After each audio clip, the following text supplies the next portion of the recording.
I'm E.G. Marshall. Welcome to the sound of suspense. Welcome to the fear you can hear. Welcome to the world of terrifying imagination. The subject of the story you're about to hear is murder. But the subject is also time. We've all heard of killing time. But have you heard about using time to kill? You will in the next few minutes when Mr. Owen Layton himself tells you his most ingenious scheme for getting rich quick by means of sudden death. Owen, for heaven's sake, what are you doing here? You're supposed to be in Paris. I thought I'd surprise you, Harriet, and I seem to have done exactly that. By the way, I met your charming dance instructor coming out of the house, although I'm quite sure he didn't see me. But I don't understand. How could you possibly have returned home so soon? I was in a terrible hurry to see you, darling. I simply couldn't wait to see you and do this.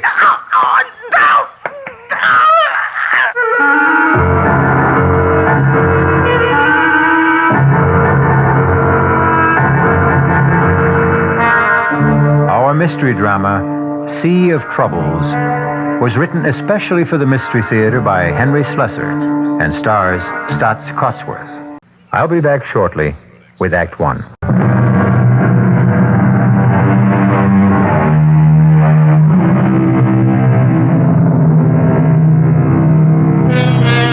Our spine tingler begins across the sea, in the delightful city of Paris. They say that you can sit at a sidewalk cafe in one of these streets and sooner or later meet everyone you've ever known. Well, now we're going to introduce you to someone who you don't know, but whose acquaintance you'll enjoy making. His name is Owen Layton, and he prefers to tell you his unusual story in his own words.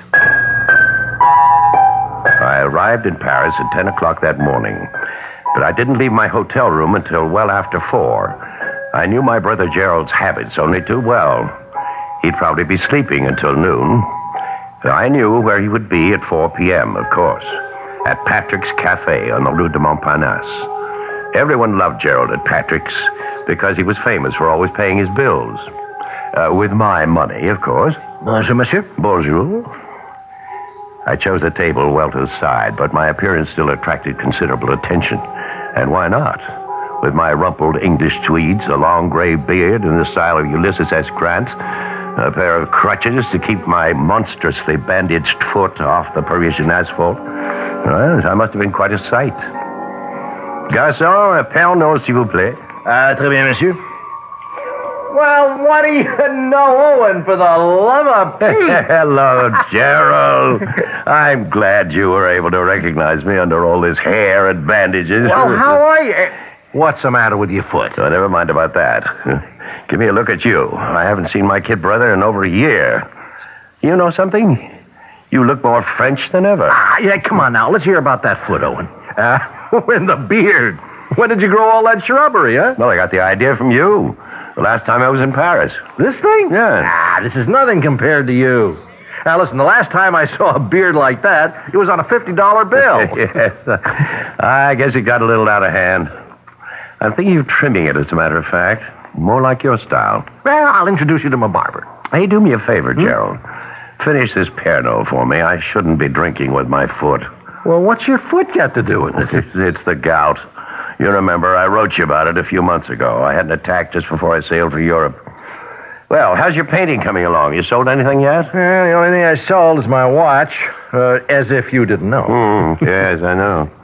You came to Paris to starve in a garret. But you look pretty well fed to me.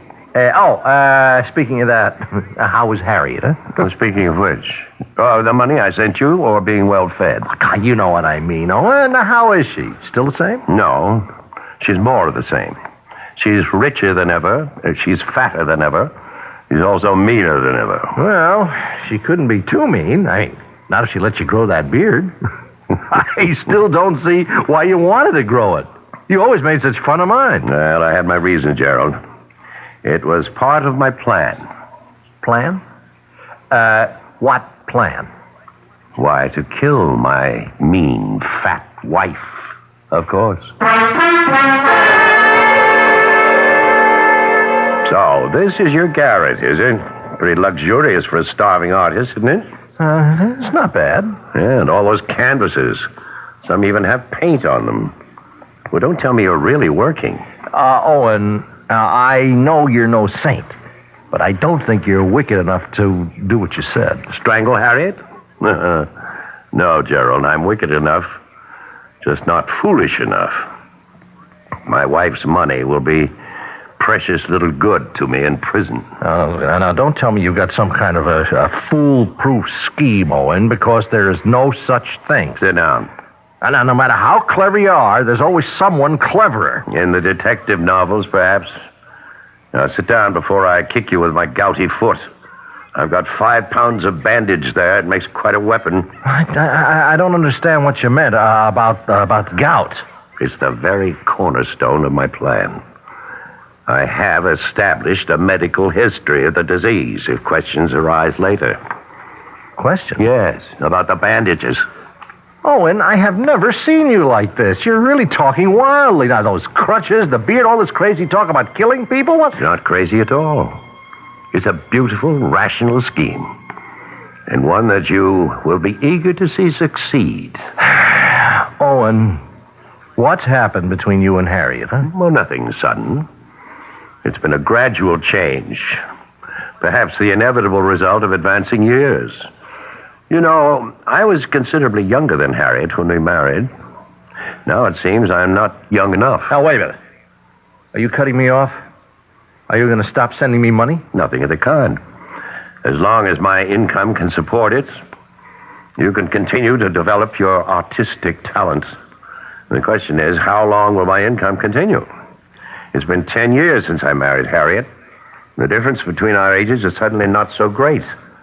Harriet is discovering that there are younger men in the world. In fact, there's one particular one she's fond of.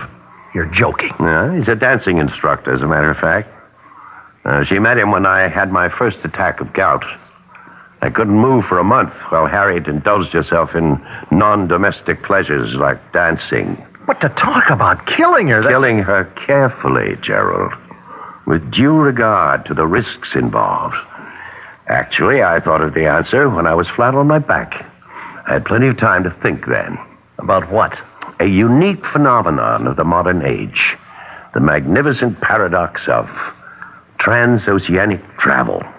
Travel? Yes. A ship makes its journey in some 5 days. A jet plane takes only a few hours. But you hate planes. You've never been in a plane in your life. Yeah, that's right. They terrify me. But what does all this have to do with killing Harriet? Everything.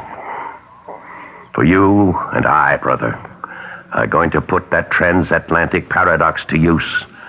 We're going to prove that the difference between a ship and a plane is a lovely way to commit murder.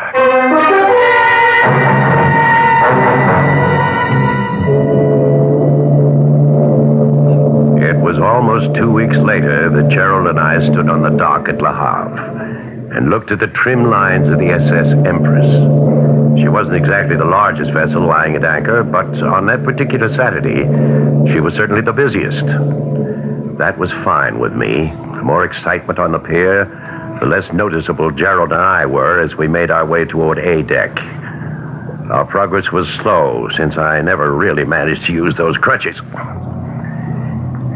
Finally, we made our way to stateroom G, and as the door finally shut behind us, I collapsed on the bunk. I looked at my younger brother's face and felt considerably better. Poor Gerald.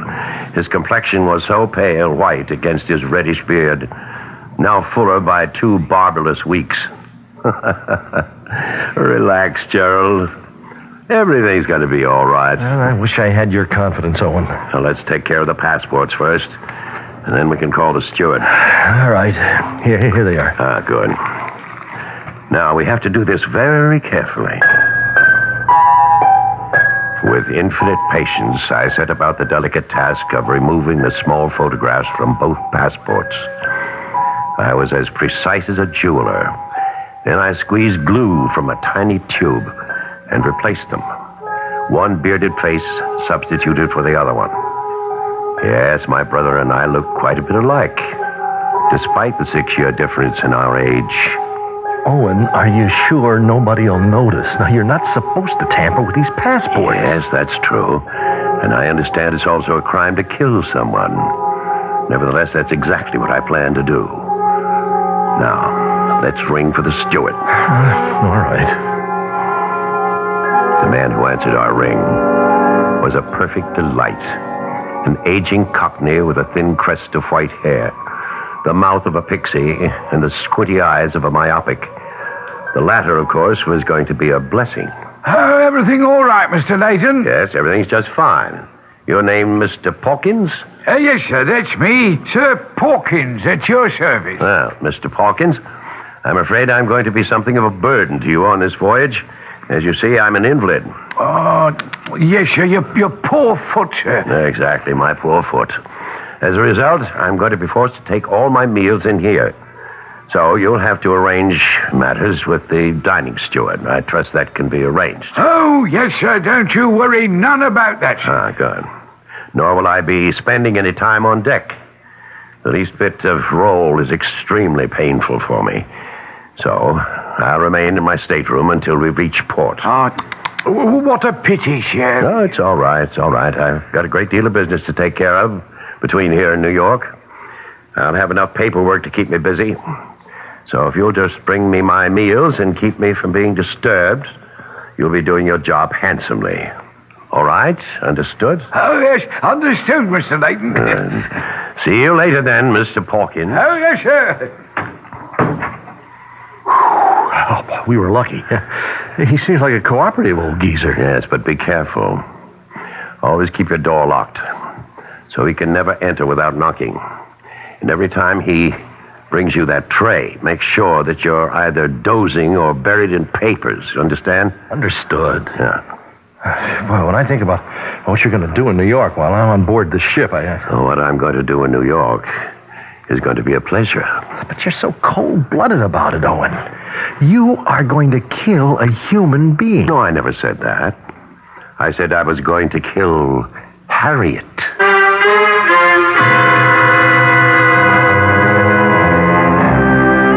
Poor Harriet. There she is in her lavish New York townhouse, thinking about nothing but her dancing lessons, while aboard the SS Empress, 2 men are plotting her demise. Of course, we're not yet certain how Owen Layton plans to get away with murder. Even if he does fly to New York and his brother sails in his place, we'll simply have to wait until I continue shortly with Act 2.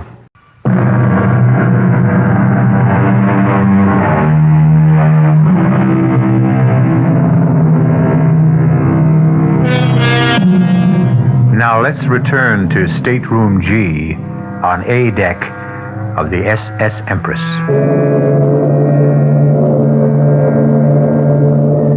It's almost sailing time. The first all visitors ashore warning has been sounded on all levels of the great ship. But in Stateroom G, of course, the warning has a special significance, because now the visitor has become the passenger, and the passenger has become the visitor. But let Mr. Owen Layton speak for himself. Listen to me, Gerald. And listen very carefully. For Pete's sake, Owen, we've been over this 100 But times. now I'm saying it for the last time. You must do exactly what I've said. Exactly. The smallest variation can cause total disaster. I promise you, I won't move from the stateroom. I'll be a good little rabbit in my cage. Yes, it's exactly what worries me. Your rabbit-like tendencies. Don't expect me to enjoy it. When I think of all those cute little bunnies strolling around on the deck. Now, just forget they're there, understand?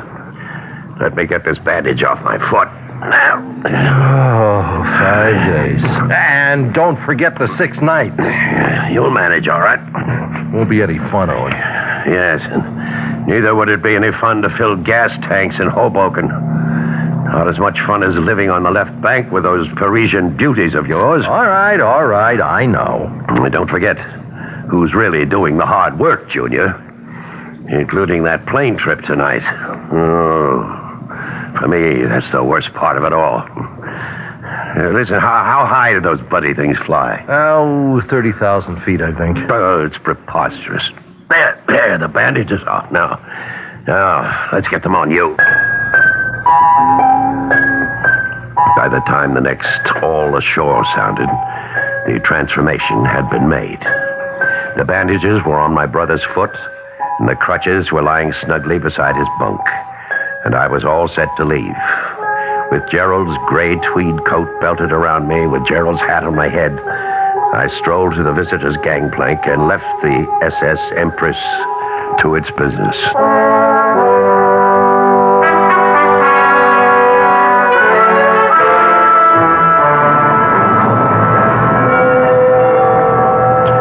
In a way, it was fortunate that I dreaded air travel so much. The thought of being carried aloft some 30,000 feet inside the monstrous machine parked at the Gate 7 on Orly Field was completely engrossing. For this reason, I overcame any nervousness I might have had upon confronting the immigration authority. The official merely glanced at the photograph in my passport book, snapped it shut briskly, and handed it back. Mr. Gerald Robin Layton was on his way back home. I don't recall much about the flight. I remember about 10 minutes of sheer terror when we took off on what seemed like a ridiculously short runway. I know there were several more hours of alternating fright, numbness, and drowsiness, helped by liberal amounts of alcohol. And then there was that agonizing half hour following the captain's announcement of our approach into Kennedy International Airport. And wonder of wonders, I was safe. The only one in danger was my wife. It was midnight in New York when I climbed into a taxi and gave the driver on destination Grand Central Station.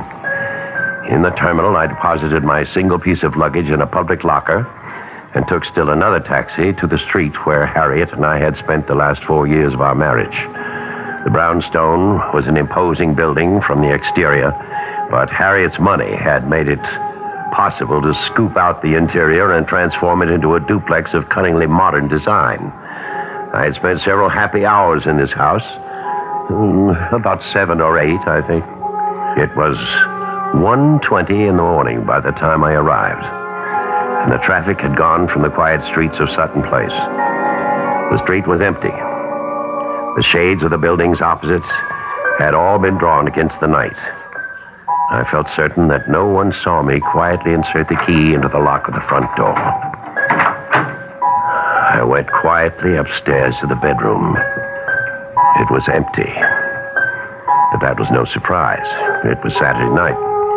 Presumably, I was in Paris. Therefore, Harriet was on the town, probably in the company of her dance instructor friend. In a way, I was glad that she was running true to form. It helped me feel justified in taking the drastic course that I was about to take. About 20 minutes later, I heard the front door opening again. Oh, my feet. My feet.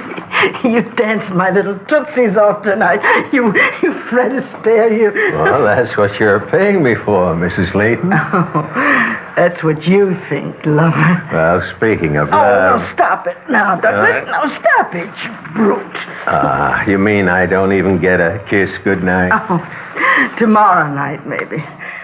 Right now, I want to go to sleep. I thought you looked a bit preoccupied tonight. Is anything wrong? No. Unless you count a cable from my husband. Well, he's still in Paris, isn't he? He sailed on the Empress.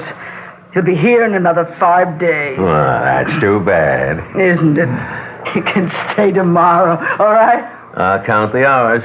Good night, my princess. Good night. And then Harriet started up the stairs. I picked up the pretty blue vase that adorned her dressing table and placed it behind my back. Hello, Harriet. Oh, and for heaven's sake, what are you doing here? You're supposed to be in Paris. Well, I thought I'd surprise you, darling. And I seem to have done exactly that.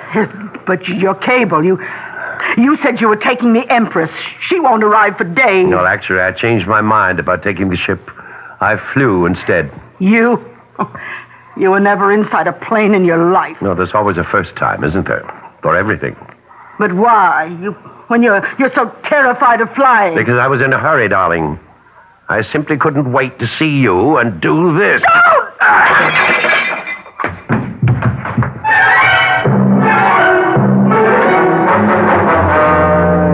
It was a shame about the bays. It cost a small fortune. The really distasteful part came now. As you may have gathered, I'm a man of fastidious taste. But when you have 5 days to lose, you can't afford the niceties. I knew it would be easier to lose myself in a region of the city where the lower depths are at their lowest. And so I discarded my British suit, my Italian loafers, and my continental manners. In an old pair of slacks and heavy wool shirt, I made my way to the Bowery. My first act was to join a shambling, silent line of vagrants outside the clothing relief agency. And I emerged with a costume superior to anything I could have invented. A moth-eaten sweater, a double-breasted jacket with a shredded lining, and 1,000 unironable creases. And then I bought a bottle of Sauterne for 98 cents and rented a bed in a hotel called Miller's for 75 cents a night. And then, the next day, in a steam-filled diner where the coffee tasted like antiseptic, I picked up a mud-stained newspaper from the dirty tile floor. There on the second page was an item which gave me an appetite, even in that place. It said, "Woman found murdered in East Side brownstone." Ah, but the smaller headline beneath it was even more delicious. It read, "Dancing teacher held as suspect." It wasn't something I planned or expected, but, well, why not? Why not? Say, I think I'll have some more of that coffee.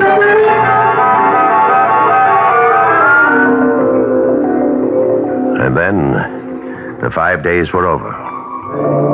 It wasn't very far from the Miller Hotel to the docks. The first glimpse I had of the Empress' beautiful bow on the horizon thrilled me in a way I had never known before. But I couldn't stand about and admire it. I had things to do. I made my way as unobtrusively as possible back to Grand Central Terminal. I removed my luggage from the locker, and then in the washroom I shaved and changed into clean clothes. Then I went down to Pier 16 to greet the arriving Empress. I knew that Gerald would be among the last of the passengers to appear. But then there he was, wearing my green plaid topcoat with a collar pulled around his throat, wearing my Homburg hanging low over his eyes. He was using my crutches, too, and not very well. But with his foot so heavily bandaged, he still made a convincing cripple. Owen, over here. For a minute, I didn't think you'd make it. Well, how was it? How did everything go? Fine. Look, when can I get rid of these crutches? They are killing. Never mind the crutches. What about the steward, Mr. Pawkins? Did you see him before you left the ship? No, I managed to avoid him. I didn't even tip him either, just as you said. Good. Now get into that car. This isn't your car, is it? It's a rental car. Now get inside so we can switch clothes. A rental car? Well, weren't you taking the chance? I rented it in your name, Junior. Don't worry about it. You really thought of everything. Owen, I have to give you credit. Well, just give me my clothes and that bandage. And fast. And so we made the switch, as before. By the time I stepped out of the rented automobile, I was dressed in the Homburg and the green plaid coat. And the bandages were back where they had originated. In fact, the crutches seemed like old friends as I hobbled back to the entrance of Pier 16. I spotted the ship's petty officer emerging from the passenger exit. Pardon me, sir. Yes, sir. What can I do for you? Well, it's rather embarrassing. You see, there's a steward that I meant to take care of before I left my stateroom. He was very kind to me. What's his name? Pawkins. He's an old fellow. Very nice. I hated to miss him when I left, but somehow I did in all the excitement.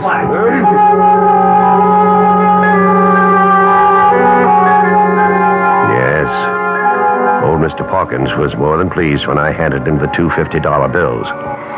There were actually tears in his eyes. Oh, this is most generous of you, sir. Most generous. Well, you took very good care of me, Pawkins. I know I was a nuisance. Oh, no, sir, you were never. Why, I hardly even saw you, sir. Well, still, you brought me all my meals and so forth, didn't you? Well, I was glad to do it, sir. Glad to be of service. And I hope you'll be back on the Empress with us soon again. I intend to be, Pawkins. Yes, you can be sure of that. As soon as I knew that Mr. Pawkins was remembered properly, and that he remembered me properly, I knew that everything was going to be just fine. I told my younger brother to drive his new car to the village, find himself a small apartment, and lay low. Then I took a taxi to my home. I knew there would be company waiting for me. Mr. Layton. Yes, I'm Owen Layton. Who are you? Name is Lieutenant Farley, Mr. Layton, New York Police Department. Police? What's the matter? My house been robbed or something? I'm sorry we couldn't meet you at the ship. We knew you were coming back today, but we thought it would be easier to meet you here and break the news to you. What news? What are you talking about? Bad news, I'm afraid. Maybe we better go inside. Yes, come in. Of course, I knew exactly what the bad news was going to be. Now all I had to do was to keep from laughing out loud.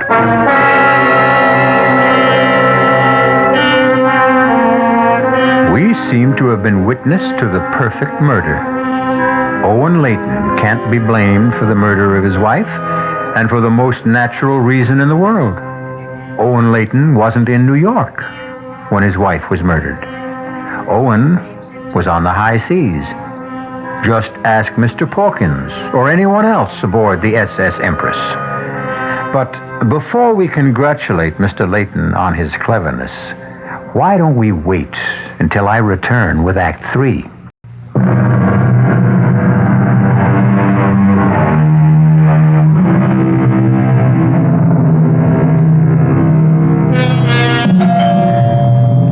Owen Layton is a happy man today.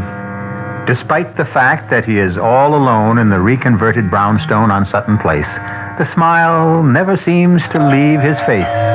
Even as he hobbles towards the front door to answer the insistent chimes, his bandaged foot and crutches don't seem to bother him in the least. In fact, one has the impression that despite the tragic loss of his wife, Mr. Layton will never let anything bother him for the rest of his life. Evening, Mr. Layton. Oh, hello, Lieutenant. I didn't know you were coming by tonight. Oh, it's all right, I hope. Yes, of course. Come in. Oh, thank you. You were a bit too broken up the other day when we had a talk about that terrible thing that happened to your wife. Well, I'm sure you don't blame me, Lieutenant. It was a great shock. Here, let me take your raincoat. Raining outside, is it? Yeah, a little. Frankly, it was my decision not to send a radiogram to the ship. About your wife's death, I mean. It didn't seem right to break the news to you that way. Well, that was very considerate of you, Lieutenant. We knew you were aboard the Empress because of your cable. Yes. But you were right not to tell me when I was aboard. It would have been very helpless feeling, knowing that there was nothing I could do about it. Yeah, that's what I thought, too.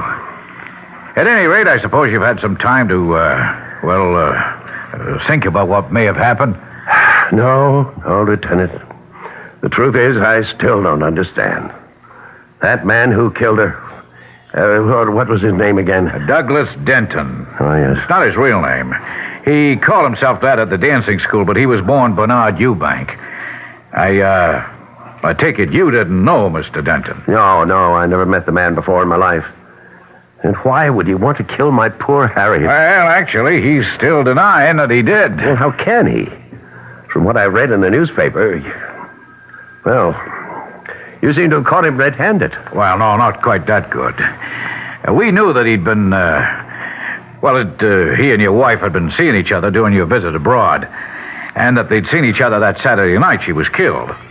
In fact, he was seen in the vicinity of your house by several witnesses, not more than 10 minutes from the time when we estimated that she was bludgeoned to death. I'm sorry, that's a little too graphic, I know. It's all right, Lieutenant. I want to know the details. I really do. Well, the one detail we don't know is why he would have done such a thing. I mean, frankly, we have Mr. Denton pegged as a rather small-time, gigolo. I'm sorry to tell you that, too. Oh, it's all right. I'm sure Harriet wasn't to blame. I'm sure that man just did whatever gigolos did and made a fool of her. Well, did your wife do that sort of thing often? I don't know. I suppose she's made a few mistakes. Which of us hasn't? Well, now, if you could be more specific... No, Lieutenant. I'm sorry. I want Harriet's killer punished, Lieutenant Farley, but not at the expense of scandalizing my wife.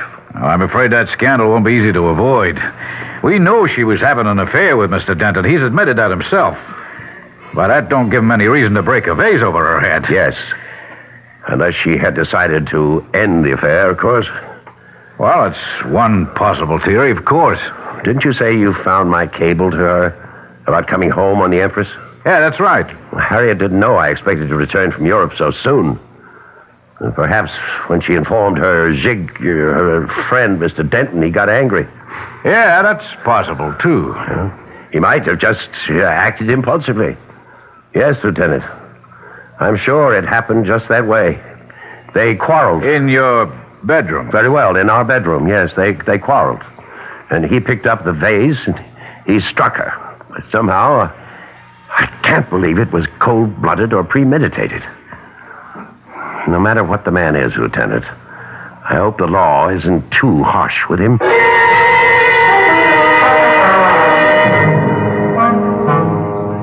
I'll tell you what wasn't easy. It was the waiting.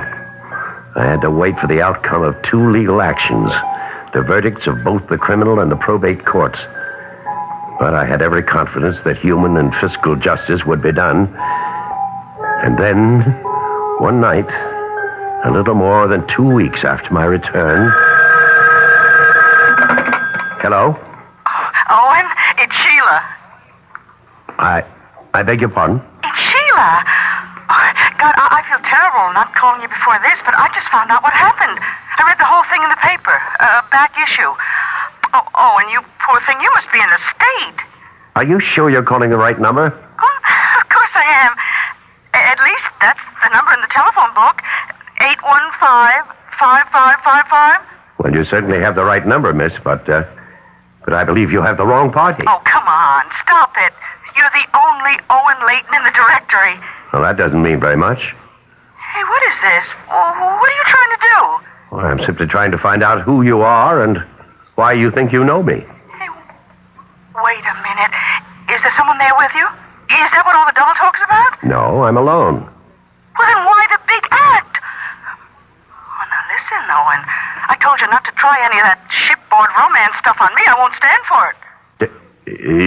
Did you say shipboard romance? You heard me. I warned you that I wasn't interested in a friendly little kiss at the gangplank kind of stuff. Listen, you're not talking about the ship you mean isn't the Empress. Of course it's the Empress. Cheryl, you idiot. Huh? What did you say? I said, forgive me, I'm just so mixed up about things right now. Well, you can't be so upset that you'd forget about me. Besides, from the way you talked about your wife, she didn't mean a thing to you.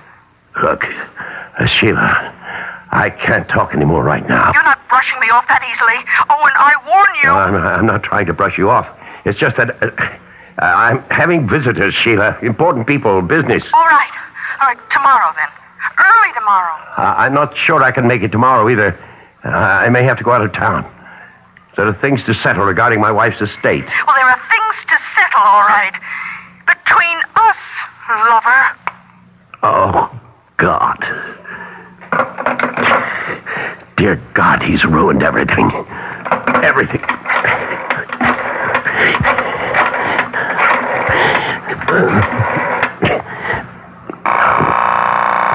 Pick it up. Pick up the phone, you miserable... Hello? Gerald, it's your brother. Oh, hi, Owen. How are you? Never better. Never better. Oh, what's the matter? You don't sound well. Well, why shouldn't I be well? I just had a lovely chat with a no doubt charming young lady. What? Her name is Sheila. Isn't that a lovely name, Sheila? Uh-oh. Is that name familiar to you? Oh, no, before you say anything else, will you listen to me? Yes, that's why I'm calling, to listen to you. To see if there's anything you can say, anything at all, that will mitigate my intention of coming right over there and strangling you. Now, you've got to understand how it was, Owen. I was a prisoner in that stateroom, a virtual prisoner. Yes. And that was the idea. I told you never to leave that room. Never to so much as poke your ugly head out of the door. Well, it was easy enough for the first day, Gerald, but after almost 24 hours of that, How many other women did you take up with?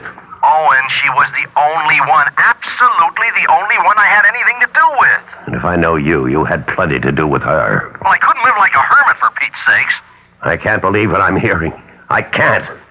You knew how important it was to convince everyone that you were me. But I did that, Owen. I told her I was you. Aye, that was clever. No, she thinks I am you, Owen. Now, look, the fact that she telephoned you tonight, doesn't that prove it?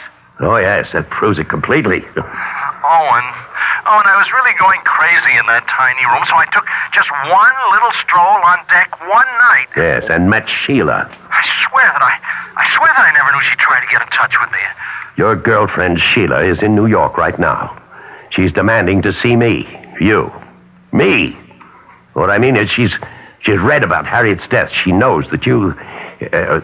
she knows that she knows that Owen Layton is free and unencumbered and will soon be very, very rich. Oh, gee, I'm glad to hear that, Owen. Shut up. Your friend Sheila isn't going to give up that easily. She's going to track me down. She's going to try to renew our little shipboard romance. And do you know what will happen when she does? What? Think about it, Gerald. She's going to take one look at me, and I'll be cooked, roasted, fried. She'll know I wasn't aboard the Empress. She'll know that she spent all that glorious week with another man. And how long do you suppose it'll take for her to put two and two together? Owen, couldn't you put her off? Now, couldn't you keep her from seeing you? How? Well, if you could leave town, if you could get away. Yes, it's the only thing that's occurred to me, too. If I left at once... You could always go back to Paris. You always said it's your favorite city. And guess what? I saw in the papers that the Empress is sailing again tomorrow for Le Havre.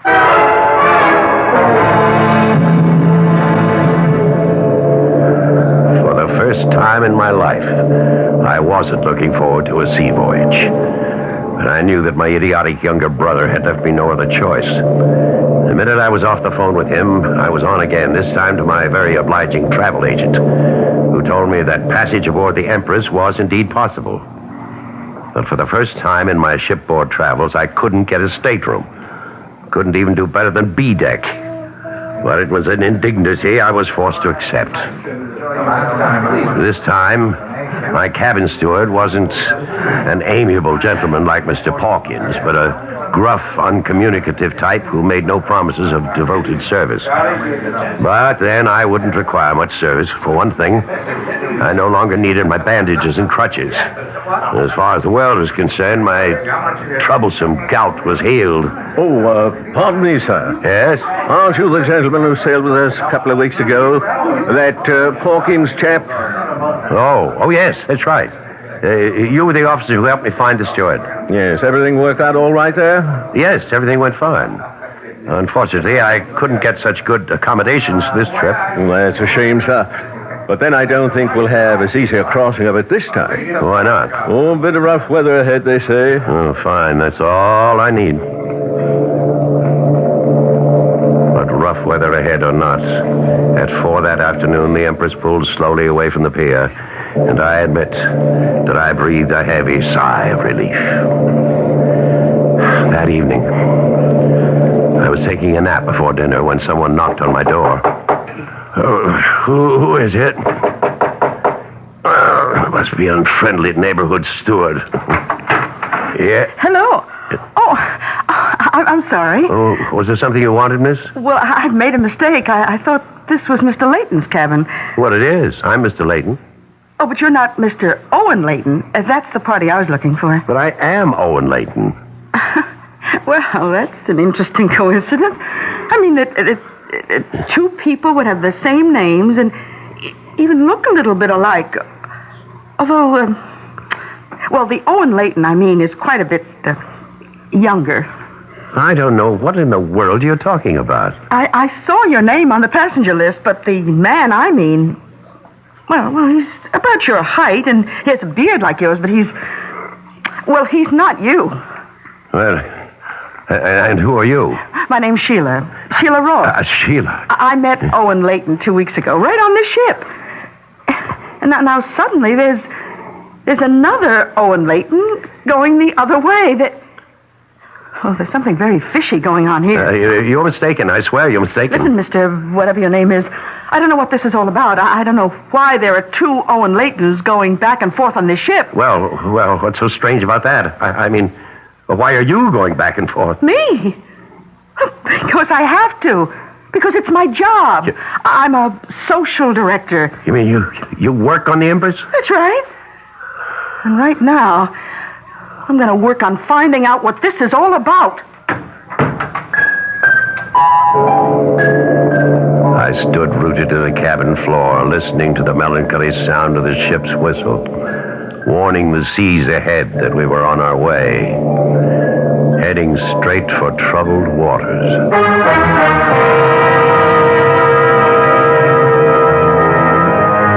As you have heard, Owen Layton's perfect murder had the customary imperfection. But at least he'll be able to enjoy one last ocean voyage before the authorities send him up the river. Isn't it nice to see justice triumph? Oh, beg your pardon, to hear justice triumph. You'll hear more out of me when I return shortly.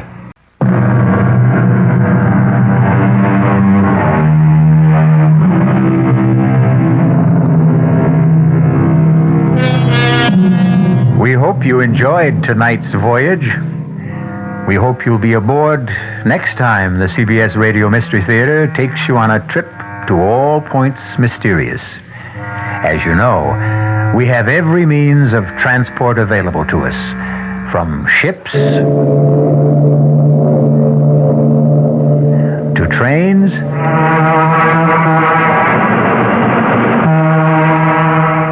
to planes. And isn't it wonderful to realize that we didn't use a drop of gas or oil? Our cast included Staats, Cotsworth, Earl Hammond, Bryna Raeburn, Dan Ocko, and Ian Martin. The entire production was under the direction of Hyman Brown. This is E.G. Marshall inviting you to return to our Mystery Theater for another adventure in the macabre. Until next time, pleasant dreams.